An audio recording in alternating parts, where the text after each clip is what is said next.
TV news ವೀಕ್ಷಕರಿಗೆ ಸ್ವಾಗತ. ಚಿಂತಾಮಣಿಯಲ್ಲಿ ದೆವ್ವದ ಶಾಲೆಯಾದ ಅಂಗನವಾಡಿ. ಕಸಾಬಾ ಹೋಬಳಿಯಲ್ಲಿ ಕಟ್ಟಡ ಕುಸಿದು ಭೀಕರ ಅಪಘಾತ.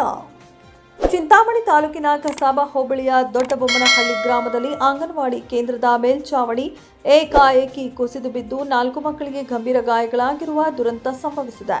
ಶಿಥಿಲಗೊಂಡಿದ್ದ ಕಟ್ಟಡದಲ್ಲೇ ಮಕ್ಕಳಿಗೆ ಪಾಠ ಮಾಡಲಾಗುತ್ತಿತ್ತು. ಈ ವೇಳೆ ಮೇಲ್ಛಾವಣಿಯ ಸಿಮೆಂಟ್ ಗಾರೆ ಏಕಾಏಕಿ ಮಕ್ಕಳ ಮೇಲೆ ಕುಸಿದು ಬಿದ್ದಿದೆ. ಘಟನೆಯಲ್ಲಿ ಜೀವಿಕಾ, ರಿತಿಕ್ಷಾ ಸೇರಿದಂತೆ ಒಟ್ಟು 4 ಮಕ್ಕಳು ಗಂಭೀರವಾಗಿ ಗಾಯಗೊಂಡಿದ್ದಾರೆ. ಗಾಯಗೊಂಡ ಮಕ್ಕಳ ಪೈಕಿ ಓರ್ವ ಮಗುವಿನ ಸ್ಥಿತಿ ಚಿಂತಾಜನಕವಾಗಿದೆ.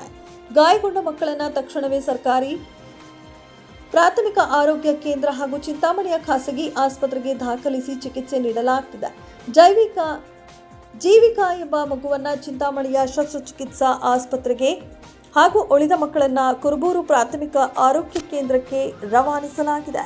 ಅಂಗನವಾಡಿ ಕಟ್ಟಡ ಸಂಪೂರ್ಣ ಶಿಥಿಲಗೊಂಡಿರುವ ಬಗ್ಗೆ ಸ್ಥಳೀಯರು ಹಾಗೂ ಸಿಬ್ಬಂದಿ ಮಹಿಳಾ ಮತ್ತು ಮಕ್ಕಳ ಕಲ್ಯಾಣ ಇಲಾಖೆ ಅಧಿಕಾರಿಗಳಿಗೆ ಹಲವು ಬಾರಿ ಮನವಿ ಸಲ್ಲಿಸಿದ್ದರು. ಆದರೆ ಅಧಿಕಾರಿಗಳು ಸ್ಥಳ ಪರಿಶೀಲನೆ ನಡೆಸಿ ಕಾಟಾಚಾರಕ್ಕೆ ಹೋಗಿದ್ದರೆ ವಿನಃ ಪರ್ಯಾಯ ಕಟ್ಟಡ ವ್ಯವಸ್ಥೆ ಮಾಡಿರಲಿಲ್ಲ ಎಂದು ಗ್ರಾಮಸ್ಥರು ಹಾಗೂ ಪೋಷಕರು ತೀವ್ರ ಆಕ್ರೋಶ ವ್ಯಕ್ತಪಡಿಸಿದ್ದಾರೆ. ಆಸ್ಪತ್ರೆಗೆ ಭೇಟಿ ನೀಡಿದ ಮಹಿಳಾ ಮತ್ತು ಮಕ್ಕಳ ಕಲ್ಯಾಣ ಅಧಿಕಾರಿ ಮಹೇಶ್ ಅವರಿಗೆ ಸ್ಥಳೀಯರು ಮತ್ತು ಪೋಷಕರು ತರಾಟೆಗೆ ತೆಗೆದುಕೊಂಡಿದ್ದು, ಅಧಿಕಾರಿಗಳ ನಿರ್ಲಕ್ಷ್ಯದಿಂದಲೇ ಈ ಅನಾಹುತ ನಡೆದಿದೆ ಎಂದು ಆರೋಪಿಸಿದ್ದಾರೆ. ಸರ್ ಚೆನ್ನಾಗೈತಿ, ಇದ್ದಕ್ಕಿದ್ದಕ್ಕೆ ಕುಸಿದ್ಬಿಟ್ಟಿದೆ ಸರ್. ಸುಮ್ಮನೆ ಇಷ್ಟು ಅದೇ ಅಲ್ಲಾಗಿದೆಯಲ್ಲ ಆ ಟೈಪ್ ಇತ್ತಷ್ಟೇ. ಹಾಡು ಕೊಟ್ಕೊಂಡು ನಿಲ್ಸ್ಕೊಂಡಿದ್ದೆ, ಇದ್ದಕ್ಕಿದ್ದಾಗೆ ಅದೇನೆ ಏರ್ ತುಂಬಿಕೊಂಡಿದೆ, ಫುಲ್ಲು ಕುಸಿದು ಬಿಡುತ್ತೆ. ನಾನು ಮಕ್ಕಳಿಗೆ ಹಾಡ ಹೇಳ್ಕೊಡ್ತಾ ಇದ್ದೆ, ಫುಲ್ಲು ಒಂದೇ ಸಾರಿ ಇದಾಗ್ಬಿಡ್ತು.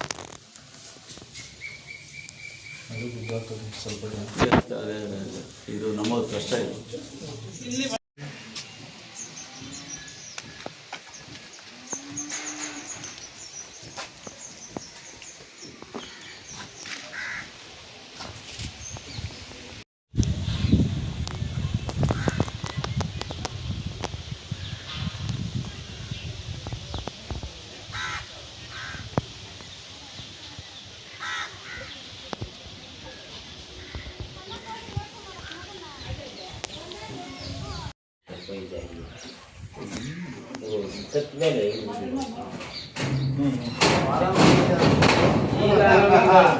ಅದೇ ಅವಾಗ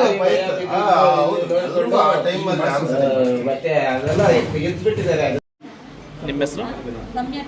ಏನು ಪ್ರಾಬ್ಲಮ್ ಏನಾಗಿದೆ? ಅಂಗಡಿಗೆ ಹೋಗಿದ್ರೆ ಊಟ ತಿಂತಾ ಇದ್ದಂತೆ, ಮತ್ತೆ ಒಳಗಡೆ ಹೋದ್ರೆ ಅಲ್ಲಿ ಗೋಡೆ ಮೋಲ್ಡ್ ಹಾಕಿರ್ತಾರೆ, ಅದು. ಎಷ್ಟು ಮಕ್ಕಳಿದ್ರು ಅಂಗನವಾಡಿ? 10 ಜನನೂ ಅದರಲ್ಲಿ 7 ಜನ ಏನೋ ಊಟ ತಿಂತಾ ಇದ್ದಂತೆ, ಈ 4 ಜನ ನೀರು ಕುಡಿಯೋಕೆ ಹೋಗಿದ್ರೆ ಈ ಥರ.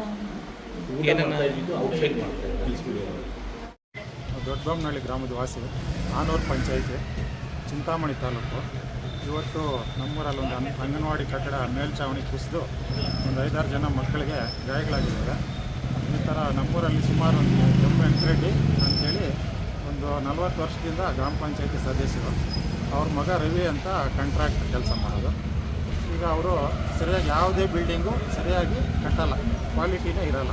ಈಗ ಹೊಸದಾಗಿ ಒಂದು 4-5 ವರ್ಷದ ಹಿಂದೆ ಒಂದು ಅಂಗನವಾಡಿ ಕಟ್ಟಿದ್ದಾರೆ. ಅದು ಅಷ್ಟೇ, ಎಲ್ಲ ತೇವ ಬಂದುಬಿಟ್ಟಿದೆ ಗೋಡೆಗಳೆಲ್ಲ.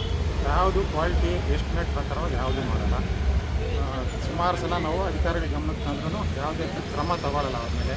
ಯಾಕೆಂದರೆ ಬಲಾಢ್ಯರು ಅವರು ಸುಮಾರು ವರ್ಷಗಳಿಂದ ರಾಜಕೀಯದಲ್ಲಿ ಚೆನ್ನಾಗಿ ಇದಾಗ್ಬಿಟ್ಟಿದೆ, ಯಾರು ಎದುರಿಲ್ಲ. 3 ವರ್ಷದಿಂದ ಒಂದು ರೋಡ್ ಮಾಡಿದ್ರು, ಸೀಕಾಲ್ ಗೇಟಿಂದ ದೊಡ್ಡಬೊಮ್ಮನಹಳ್ಳಿವರೆಗೂ. ಅದು ಅಷ್ಟೇ, ಇನ್ನು ಬಂದು ನೋಡ್ಬೋದು, ಪೂರ್ತಿ ಕಿತ್ತೋಗಿದೆ. ಎಷ್ಟು ಹಾಳಾಗಿದೆ ಅಂದರೆ ಒಂದು 40-50 ವರ್ಷ ಆಗಿದೆಯೋ ಈ ರೋಡ್ ಮಾಡಿ ಅನ್ನೋ ಥರಕ್ಕೆ ಮಾಡಿದ್ದಾರೆ. ಈಗ ಅಂಗನವಾಡಿ ಕಟ್ಟಡ ಎಷ್ಟು ವರ್ಷದ ನಾವು ಸರ್? ಒಂದು 15ರಿಂದ 16-17 ವರ್ಷದಿಂದ ಈಚೆ ಮಾಡಿರೋಂಥ ಬಿಲ್ಡಿಂಗೇ ಅದು. ಸುಮಾರು ವರ್ಷಗಳೇನಾಗಿಲ್ಲ. ನಾವು ನಾವು 7ನೇ ಕ್ಲಾಸ್ವರೆಗೂ ನಮ್ಮೂರಲ್ಲೇ ಓದಿದ್ವಿ. ನಾವು ಸ್ಕೂಲ್ಗೆ ಹೋಗಿ ಮುಂಚೆ ಕಟ್ಟಿರೋ ಬಿಲ್ಡಿಂಗುಗಳು ಇವತ್ತಿಗೂ ಇದ್ದಾವೆ. ಅದರಲ್ಲಿ ಹಾಸ್ಪಿಟ್ಲು ಎಲ್ಲ ನಡೆಸ್ತಾ ಇದ್ದಾರೆ. ಸ್ಕೂಲ್ ಬೇರೆ ಕಡೆ ಶಿಫ್ಟ್ ಮಾಡಿ ಆ ಬಿಲ್ಡಿಂಗಲ್ಲಿ ಹಾಸ್ಪಿಟ್ಲೆಲ್ಲ ನಡೆಸ್ತಾ ಇದ್ದಾರೆ. ಅವರು ಇದರಲ್ಲಿ ಕಟ್ಟಿರೋ ಅಂಥದ್ದು ಎಲ್ಲ ಬಿಲ್ಡಿಂಗ್ಗಳು ಹೊಡೆದಾಕಿದ್ದಾರೆ. ಈಗ ಒಂದು 15 ವರ್ಷದಿಂದ 15-16 ವರ್ಷ ಆಯಿತು.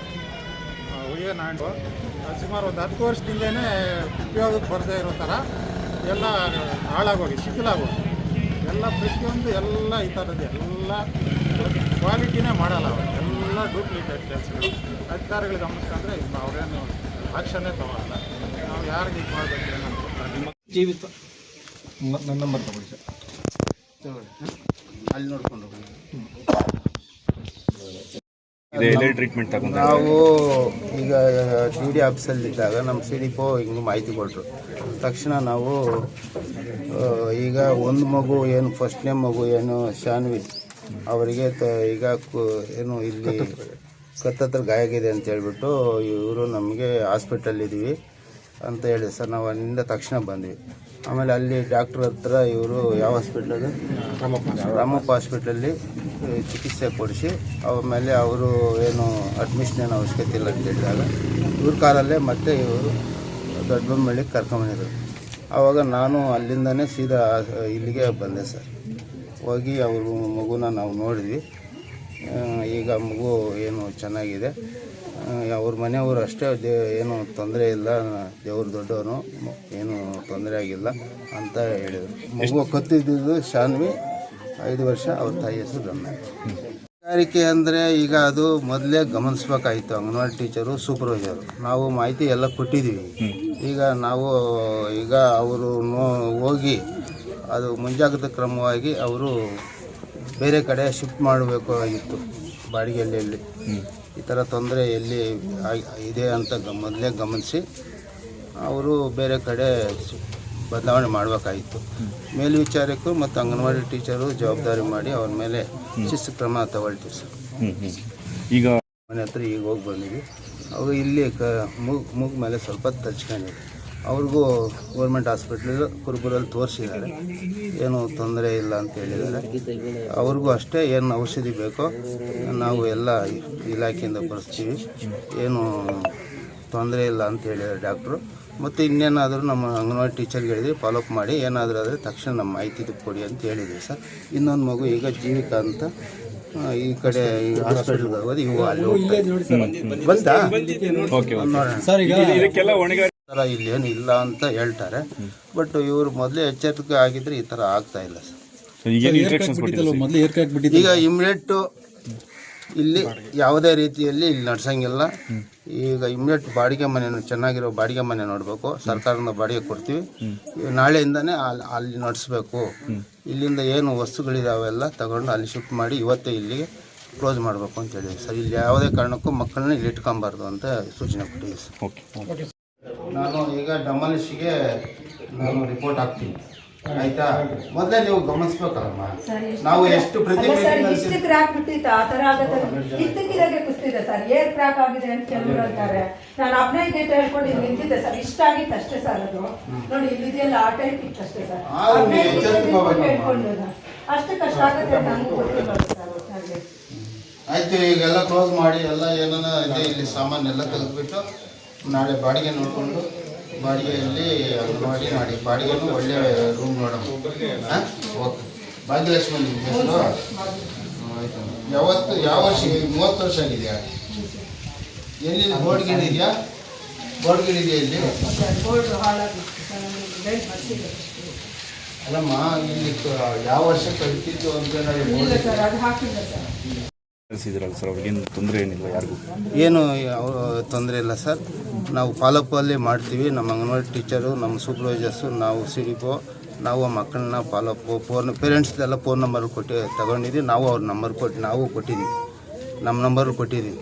ಅವ್ರ ತಕ್ಷಣ ಏನಾದರೂ ಇದ್ದರೆ ತಕ್ಷಣ ಫೋನ್ ಮಾಡಿ ನಾವು ಬರ್ತೀವಿ, ನಾವು ಅದನ್ನು ನಾವು ಅಟೆಂಡ್ ಮಾಡ್ತೀವಿ ಅಂತ. ಸರ್, ಈಗೇನು ಇಂಥ ಅವಘಡಗಳಾದರೆ ಮಾತ್ರ ಇಲಾಖೆಯವರು ಜವಾಬ್ದಾರಿ ಇಲ್ಲ. ನಾವು ಈಗ ಈ ವರ್ಷನೇ ನಾವು ಈ ಥರದ್ದೆಲ್ಲ ಸುಮಾರು ಒಂದು 8-10 ಬಿಲ್ಡಿಂಗು ಈ ಥರ ಹಳೆ ಬಿಲ್ಡಿಂಗನ್ನ ಬದಲಾವಣೆ ಮಾಡಿದ್ವಿ.